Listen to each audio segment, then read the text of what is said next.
क्या देश की पहली महिला शिक्षक सावित्रीबाई फुले हैं? क्या उससे पहले महिलाओं को शिक्षा का अधिकार नहीं था, या उससे पहले कोई महिला शिक्षक नहीं थी, या ये सिर्फ एक जातिवाद विरोध है? आपको क्या लगता है, हिंदू धर्म में लड़कियों को शिक्षा का अधिकार नहीं था? मुझे नहीं लगता है कि हिंदू धर्म के इतिहास में कहीं ऐसा जिक्र हुआ है जिसमें लड़कियों को शिक्षा से दूर रखने की बात कही गई हो, क्योंकि पुराने वैदिक काल में माता सीता और सबरी के भी शिक्षक थे। यहाँ तक कि इतिहास के मशहूर वीरांगना झांसी की रानी लक्ष्मीबाई के भी शिक्षक थे।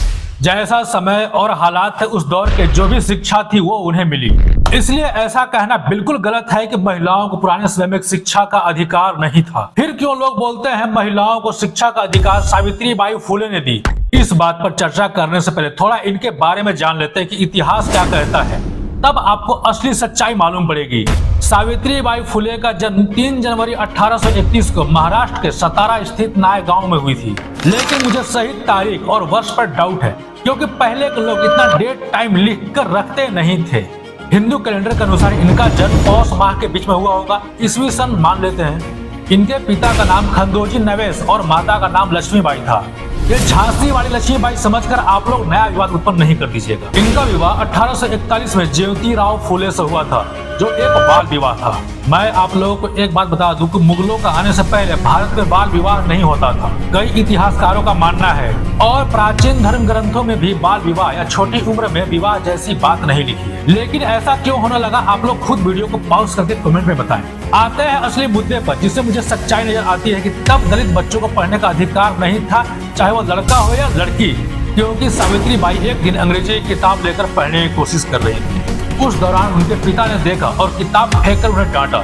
उन्होंने सावित्रीबाई फुले को कहा कि शिक्षा सिर्फ उस जाति के पुरुष ही ग्रहण कर सकते हैं, दलित और महिलाओं को पढ़ने की इजाजत नहीं है, क्योंकि दलितों का पढ़ना पाप है। इसके बाद सावित्रीबाई ने प्रण लिया कि जरूर शिक्षा ग्रहण करेंगी, चाहे कुछ भी हो जाए। इसके बाद सावित्रीबाई ने पढ़ना शुरू किया। उनको पढ़ाई करके समाज के लिए कुछ करने का जुनून छा गया, लेकिन उनके माता पिता पुरानी परंपराओं को जी जान से मानते थे, इसलिए उनकी शादी कम उम्र में ही ज्योतिराव फुले से करा दी गई। शादी के बाद वो पारिवारिक बंधन में पूरी तरह से बंध गए। शादी के पहले सावित्रीबाई ज्यादा पढ़ी नहीं थी, लेकिन शादी के बाद उनके पति ज्योतिराव ने सावित्रीबाई और अपनी चचेरी बहन सगुनाबाई क्षीर सागर को उनके घर पर उनके खेत में काम करने के साथ साथ पढ़ाया। ज्योतिराव के साथ अपनी प्राथमिक शिक्षा पूरी करने के बाद उनकी आगे की पढ़ाई उनके दोस्तों सखाराम यशवंत परांजपे और केशव शिवराम भावलकर की जिम्मेदारी थी। उन्होंने खुद को 2 टीचर प्रोग्राम में नामांकित किया।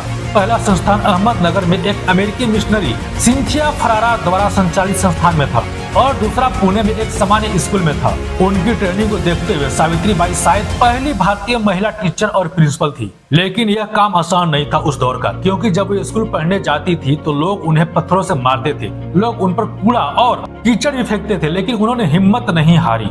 जरूरी पढ़ाई पढ़ने के बाद उन्होंने दूसरी लड़कियों और दलितों के लिए एजुकेशन पर काम करना शुरू किया।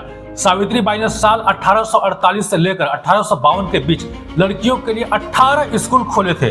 उन्होंने साल 1848 में महाराष्ट्र के पुणे में भारत के पहले बालिका स्कूल की शुरुआत की थी। इसके बाद उन्होंने लड़कियों के लिए 1-2 नहीं बल्कि 18 स्कूलों का निर्माण किया।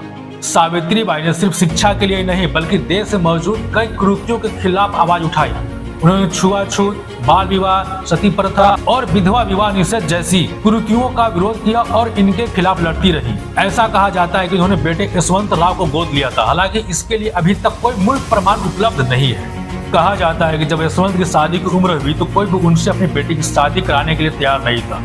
इसलिए सावित्रीबाई ने फरवरी 1889 में अपने संगठन के कार्यकर्ता डायनोबा ससानी की बेटी से उनकी शादी कराई। सावित्रीबाई और उनके दत्तक पुत्र यशवंत ने 1897 में नाला सोपारा के आसपास के क्षेत्र में बुओनिक प्लेग की तीसरी महामारी से प्रभावित लोगों के इलाज के लिए क्लिनिक खोला। क्लिनिक को पुणे के बाहरी इलाके में संक्रमण मुक्त क्षेत्र में स्थापित किया था। पांडुरंग बाबाजी गायकवाड़ के बेटे को बचाने की कोशिश में सावित्रीबाई की वीरतापूर्ण मृत्यु हुई।